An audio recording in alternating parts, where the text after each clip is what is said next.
ஆதவர்ஜுனா பயந்துட்டாரு. ஆயிரம் கைகள் மறைத்தாலும் ஆதவனை மறைக்க முடியாது. நீ சூரியன்னா நான் ஆதவடா, நான் யாருக்கும் பயப்படாத முடியாது.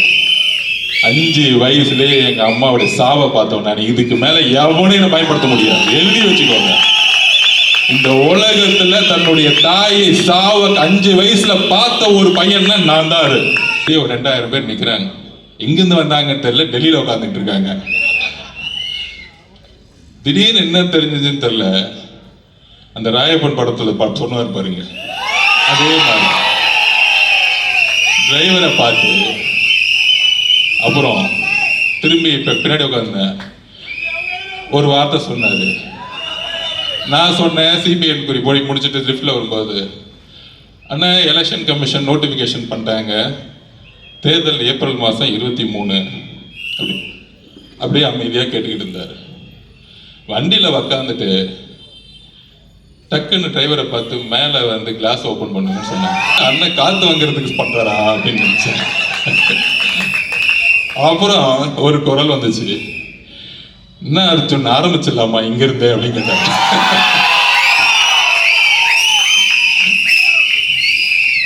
அப்பதான் புரிஞ்ச, இந்த ஒரு வாரமா திமுக காதுருங்க ஒரு நெரேட்டிவ் செட் பண்ணாங்களே, CBI office CBI office CBI ஆபீஸ்ன்னு. இந்த 8 மாசமா முதலமைச்சர் ஸ்டாலின் பார்த்து பயந்த ஒரே தலைவர் எங்களுடைய தலைவர். அவருக்கு இபிஎஸ் பார்த்தா பயம் இல்ல. அப்புறம் யாரோ ஒருத்தர் பிஜேபி தலைவராக ஒருத்தரை போட்டிருக்காங்க, பேர் கூட வர மாட்டேங்குது, மறந்து போச்சு. அந்த மாதிரி பல தலைவர்கள் சுத்திக்கிட்டு இருக்காங்க. எல்லாம் ஓகே, எல்லாம் திமுகவோட கூட்டணி போட்டு வச்சுட்டு இருக்காங்க. அண்ணா முதலமைச்சர் ஸ்டாலின் அவருக்கு ஒரே பயம், தலைவர் எப்பெல்லாம் வீட்டை விட்டு வெளியே வராரோ, மக்களை பார்க்க வராரோ, அதனால ஒரே பயம். அதுக்கு தான் செந்தில் பாலாஜியை கூப்பிட்டாங்க. நீ போய் ஒரு வேலையை பண்ணுன்னு சொன்னா, அவருக்கு கொஞ்சம் அறிவு கம்மி, அவரு அடிச்சுட்டு வேடான்னு சொன்னாரு. இந்த படுபாவை கொண்டுட்டு வந்துட்டான், திருட்டு பையன். ஆக்சுவலா ஸ்டாலினை மாட்டி விட்டதே செந்தில் பாலாஜி தான். கொலை குற்றத்துல நாளைக்கு இதுக்கு பின்னாடி என்ன அஜெண்டா இருக்குன்னு செந்தில் பாலாஜிக்கு தான் தெரியும். அவர் நம்மளை எதிரியா நினைச்சிட்டு இருக்காரு. அவர் பேச விடாம நிப்பாடுறானா, நம்மள மக்களை கொன்னு குவிச்சிட்டு ஒரு வாரமா நாடகம் ஆடி நம்ம மேல கொலைப்பள்ளி சொல்லி அதை சுப்ரீம் கோர்ட்ல நம்மள நிரூபிச்சது. அந்த ஜட்ஜிக்கே புரிஞ்சிச்சு மகேஷோட ஆக்டிங்கு, அதுக்கப்புறம் செந்தில் பாலாஜியோட ஆக்டிங்கு, காலையில உதயநிதியோட ஆக்டிங். என்ன பிரச்சனைனா, நம்ம தலைவர் ஆக்டிங் தெரிஞ்சு நம்பர் 1 ஆகி அரசியலுக்கு வந்துட்டாரு. இவங்களுக்கு ஆக்டிங்கும் தெரியல, அரசியலும் தெரியல, என்ன பண்ணணும் தெரியல. இதுதான் பிரச்சனை. ஏதாவது ஒண்ணுல எக்ஸ்பர்ட்டா இருந்தா பரவாயில்ல, எதுலையுமே இல்ல. மூளையில என்ன இருக்குன்னு தெரியல. பிறக்கும் போதே களிமண் மட்டும்தான் பெற்று வச்சிருக்காங்கன்னு தெரியல. சரி, அதை விடுங்க, நம்ம அந்த மோசத்துக்குள்ள போக வேணாம். நம்ம ஏதாவது ஒரு வார்த்தை சொன்னா அதை 100 வார்த்தை ஆக்கி டிபேட் ஆகிட்டு இருக்காங்க. அப்ப இந்த கொலையை செஞ்ச பிறகு நம்ம மேல கொலைப்பள்ளி சொல்லி இன்னைக்கு பாருங்க, நம்ம அண்ணன் செந்தில் பாலாஜி அண்ணன் என்கொயரி போயிருக்காரு. உங்க மேல கொலைப்பள்ளி இருக்குன்னு டவுட் வந்தனாலதான் உங்களை கூப்பிட்டு என்கொயரி பண்ணிட்டு இருக்காங்க. அவ்வளவுதான், சிம்பிள். அப்ப போலீஸும் அவங்க கிட்ட இருக்கு, ஜட்ஜி அவங்க கிட்ட இருக்கிறாரு. 1 நம்பர் கமிஷன் போட்ட ஜட்ஜி அவங்க இப்படிலாம் ஏமாத்தி நம்ம மேல கொலைப்பள்ளி சொன்னாங்க. போட்டு நம்ம மேல ஒரு எஸ்ஓபியை போட்டாங்க, ஸ்டாலின் ப்ரொசீஜர் கோட். ஸ்டாலின் எஸ்ஓபியை போட்டு முடிச்சிட்டான், ஸ்டாலின் ஆப்ரேட்டிங் ப்ரொசீஜர். அப்ப அதை போட்டுட்டு என்ன பண்ணாங்க, தமிழக வெற்றி கழகத்துக்கு மட்டும்தான் கூட்டம் வரும். உடனே சொல்றாங்க, அது என்ன தமிழக வெற்றி கழகம் மட்டும் கூட்டத்தை கண்ட்ரோல் பண்ண முடியல அப்படின்னு ஒரு பிரச்சாரமா. யாரு கூட இருக்கக்கூடிய வித்வான்கள் நல்லா வித்வானம் பண்ணுவாங்க, காசை வாங்கி கட கட கட கட கடன்னு அடிச்சுட்டே இருப்பாங்க. டிவியில் வைக்காது, இதுதான் டிபேட்டு. ஆனா மக்கள் 5% எவரும் நியூஸ் சேனல் பார்க்கறதே கிடையாது. திமுக காரங்க மட்டும் பார்த்து பார்த்து பார்த்து ஆஹா சூப்பர்ப்பா, நல்லா பேசுறாருப்பான்னு நல்ல காசை கொடுத்து வாங்கி என்ஜாய் பண்ணிட்டு இருப்பான். அப்ப இந்த கொலைப்பள்ளியை சுமத்தினாங்க, எஸ்ஓபியை போட்டாங்க. நம்ம கிட்ட இன்னும் கூட்டத்தை கட்டுக்கடங்காத கூட்டத்தை கண்ட்ரோல் பண்ண முடியல. இப்ப ஒரு திருச்சியில மாநாடு பண்ணாங்களே, பெரிய மாநாடு. அந்த மாநாடு பேர் என்ன தெரியுங்களா? வேவ் ஸ்டாலினா. அதுவும் நம்மளை பார்த்து காப்பி. வேவ்னு என்ன தெரியுங்களா? மக்கள் கூட்டம் அலையலையா வருது. எல்லாம் 300 ரூபாய் கூட்டிட்டு வந்து பஸ் டிரான்ஸ்போர்ட்ல உட்கார வைக்கல, எங்கேயா வேவ் வரப்போகுது உங்களுக்கு? 22 கட்சி கூட்டணி வச்ச உங்களுக்கு மக்களே வரலன்னா அந்த கூட்டணி கட்சிகள் தவிர எவனும் ஓட்டு கட்சி தலைவர்கள் தவிர யாரும் ஓட்டு போட போறது இல்லை. இதுதான் அரசியல், இதுதான் தேர்தல் அரசியல். மக்கள் உங்கள் மேல் நம்பிக்கை இருந்த பிறகு கூட்டணி கட்சியில் இருக்கிற தொண்டர்கள் எப்பயும் உங்க மேல வந்து நம்பிக்கை இழந்துட்டாங்க. சரி, அப்படிலாம் இருக்கும் பொழுது நம்ம என்ன பண்ணோம் அப்படின்னா, கூட்டம்லாம் இவங்களுக்கு வராது, மக்கள் தோணிட்டாங்க.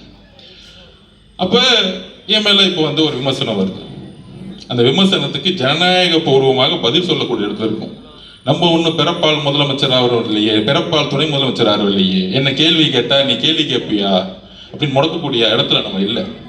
நம்ம ஒரு சாமானிய கட்சி, இன்றைக்கும் ஒரு சாமானியனாக நம்ம இருந்துகிட்டு இருக்கோம். அதிகாரத்தில் இருந்து இன்றைக்கும் பேசவில்லை. ஆனால் எங்கு ஆதிக்கம் இருக்கிறதோ அங்கு முதல் குரல் டிவிக்கு எழுந்து ஒழிக்கும். இதுதான் எங்களுடைய கட்சி. அப்படி சிபிஐல என்கொயரி முடிஞ்ச உடனே பிரச்சாரத்தை அப்படி மேல எந்திரிச்சார். டைவர்ட் ஆயிட்டேன்னு நினைக்கிறேன். இதுதான் நம்ம பிரச்சனை. அவ்வளவு கோவம் உள்ள இருக்கு. அப்ப மேல எந்திரிச்சாரு. அப்படி எந்திரிச்சு மேல நின்று ஆரம்பிக்கலாமான்னு கேட்டாரு. அப்படி மேல எந்திரிச்சு என்ன பண்ணாருன்னா சிபிஐ ஆபீஸ்குள்ள இருந்தே மேல எந்திரிக்கிறாரு. அண்ணனுக்கு தைரியம் இருக்கு, அது வேற மாதிரி தைரியம். அப்ப எந்திரிச்சு அந்த கேட்டுக்கு வெளியே வந்து மேல பார்த்துட்டு அங்க 2000 பேர் இந்த கையை காமிச்சிட்டு பத்திரமா இறக்கிட்டு, இது போதுமா அப்படின்னு கேட்டார். இது போதும்னு அப்படின்னு நானும் சொன்னேன். அப்ப இன்னுமேட்டு இந்த எஸ்ஓபி இதெல்லாம் கிடையாது இல்ல அப்படின்னு கேட்டார். எங்க வேணா போலான்னா தேர்தல் கமிஷனோட ரூல்ஸ்ல எல்லா தலைவரும் எந்த ரோட்டுக்கு வேணா போலாம். இனிமேட்டு ஒவ்வொரு நொடியும் நான் மக்கள் கிட்ட இருக்கணும், வேலையை ஆரம்பிக்கன்னு சொல்லிட்டார். கூடிய சீக்கிரத்துல உண்மையான ஆலையை தமிழகம் முழுவதும் இருக்க நெடுஞ்சாலைகளை நீங்க பாப்பீங்க. மக்களுடைய கூட்டத்தை நீங்க பாப்பீங்க அவருடைய வருகையை நோக்கி வரும் பொழுது. அதுதான் பயம். சரி, டெல்லியில பிரச்சாரத்தை அண்ணன் ஆரம்பிச்சிட்டாரு. அடுத்தது மாடல் கோடு வந்துருச்சு. எங்க முதல் கூட்டத்தை போடலான்னு யோசிச்சோம். இந்த தீய சக்திக்கு முதல் காரணம் யாரு? இந்த கொடுமையான ஆட்சிக்கு முதல் காரணம் யாரு? இந்த 4.5 வருஷம் எதுவுமே செய்யாம நாடகம் ஆடி டிராமா பண்ணது யாரு? இந்த டிராமா கம்பெனியை ஒழிக்கணும்னா கொளத்தூர்ல தான் முதல்ல ஆரம்பிக்கணும்.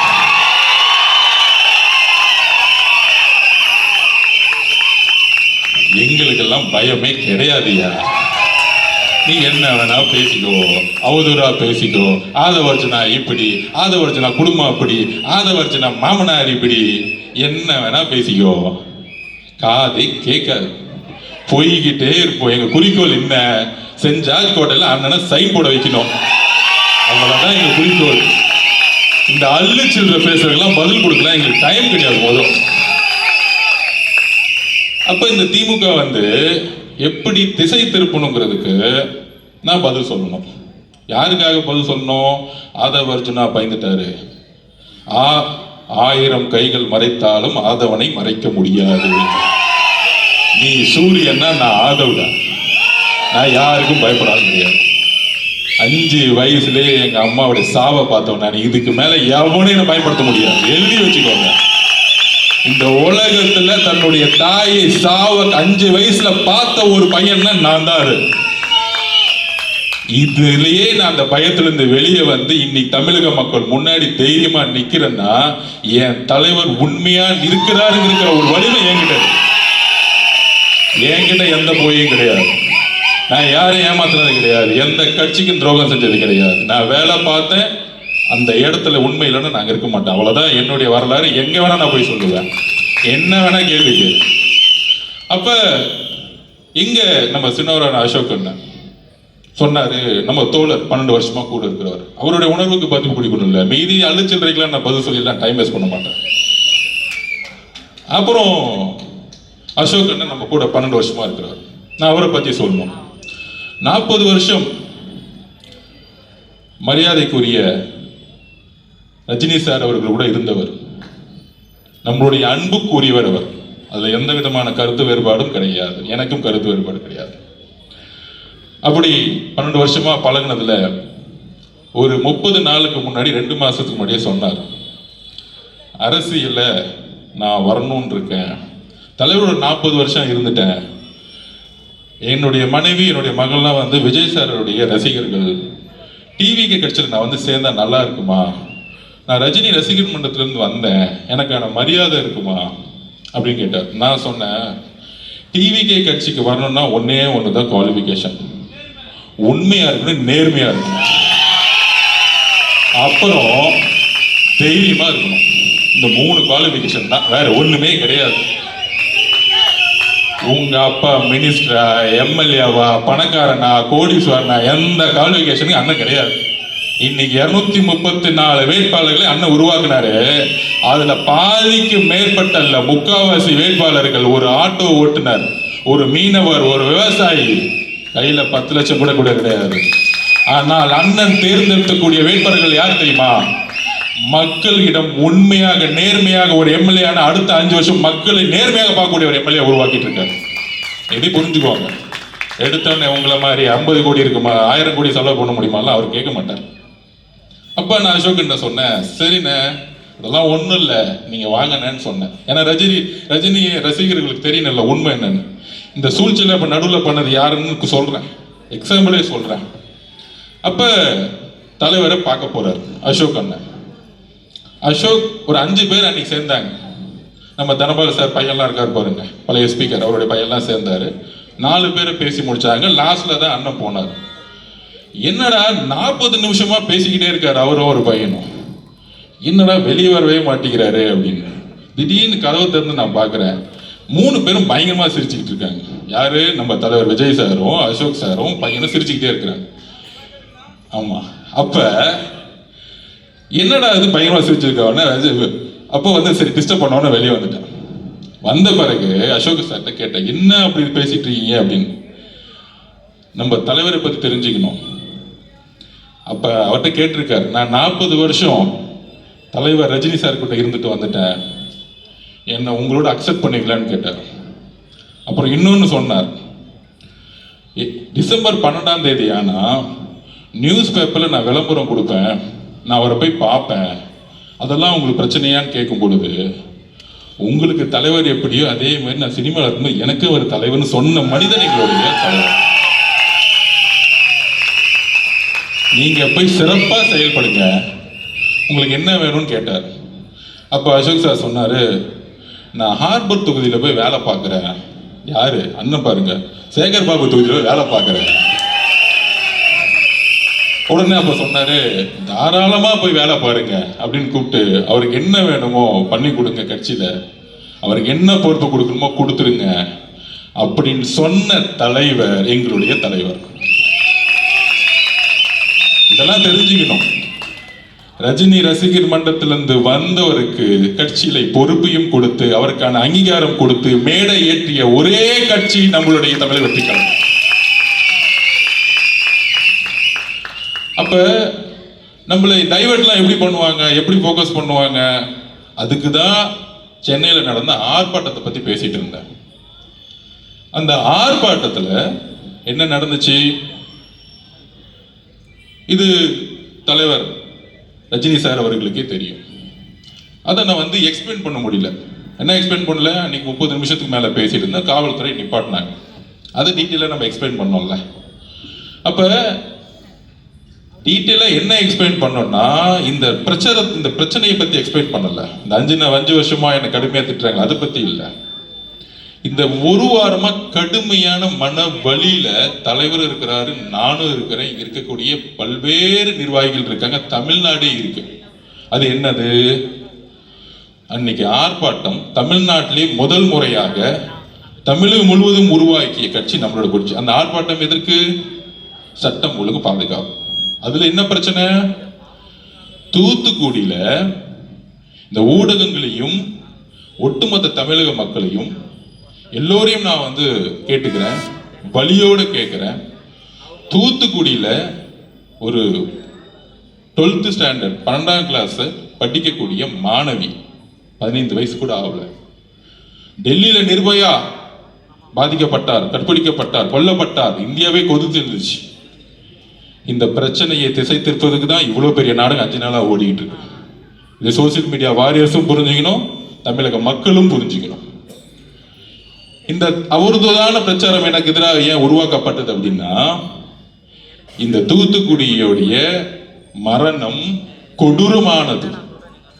அன்னைக்கு முதல் முறையாக தமிழக வெற்றி கழகம் தான் இதை உறுதியா சொன்னோம். தூத்துக்குடியில ஏற்பட்ட மரணம் எப்படிப்பட்டது? 6 மணிக்கு அடுத்த நாளே நான் தூத்துக்குடி போயிட்டேன், வீட்டுக்குள்ள போயிட்டேன். அப்ப அந்த அம்மா சொல்றாங்க, பக்கத்துல உங்க அத்தைக்கு கோவம் வருது, நம்ம மேலேயும் டக்குன்னு வந்து கோவப்படுறாங்க. நான் 5 நிமிஷம் பேசி முடிச்சேன்னு அமைதியா உட்கார்ந்தாங்க.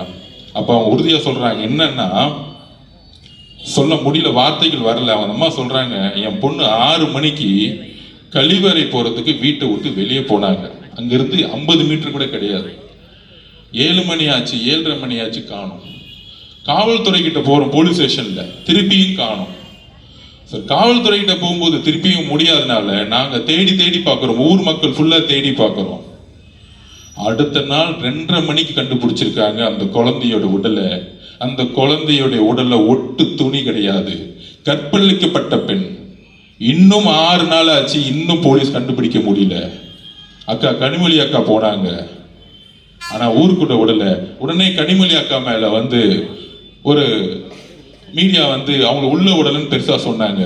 நான் கேட்கிறேன், எங்கு முதலமைச்சர் ஏன் அந்த இடத்துக்கு போல? ஏன் தூத்துக்குடிக்கு அந்த பெண்ணுடைய வீட்டுக்கு போல? இதனால்தான் நான் கோவப்பட்டு முட்டாள் முதலமைச்சர் சொன்னேன். அவர் மேல அவதூறு பரப்பதுக்காக இல்லை, அவரை குற்றம் சொல்ல வேண்டதுக்காக கிடையாது. ஒரு பலி.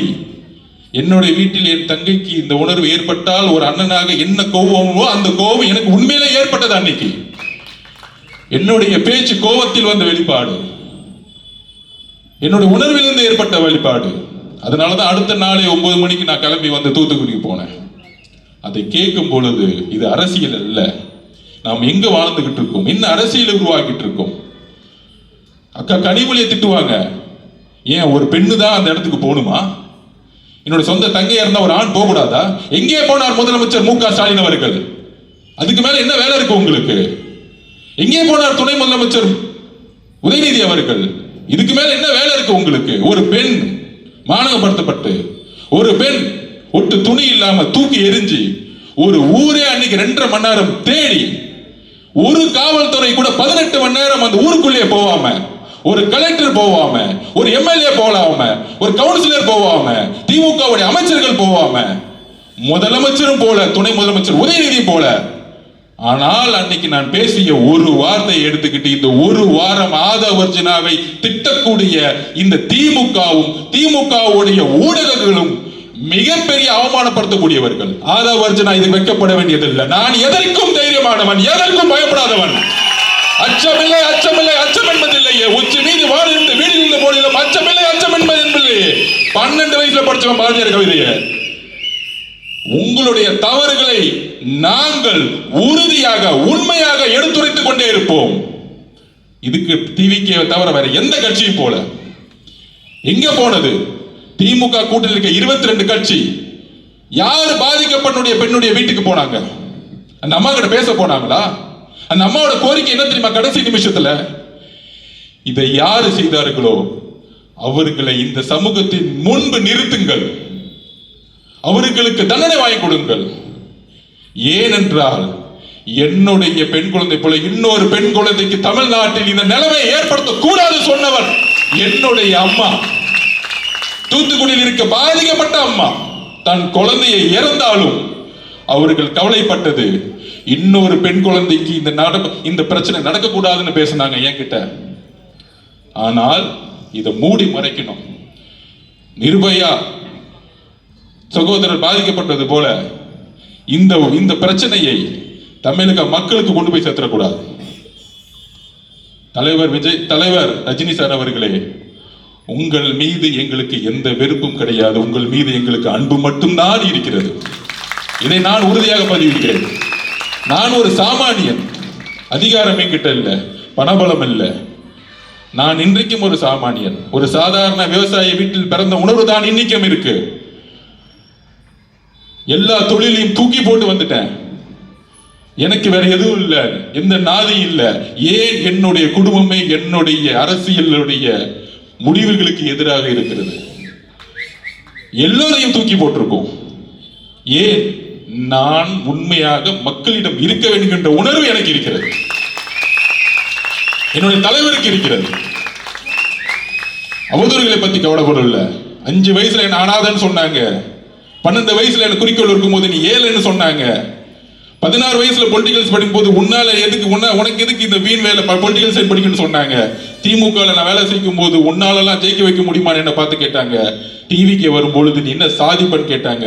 என் தலைவர் இருக்கிறார், உண்மை இருக்கிறது, என் கட்சியுடைய தொண்டர்களும் மக்களும் இருக்கிறார்கள், நாங்கள் உறுதியாக சாதிப்போம். எம்ஜிஆரிடம் இருந்த உண்மை எங்களுடைய தலைவர்கிட்ட இருக்கு.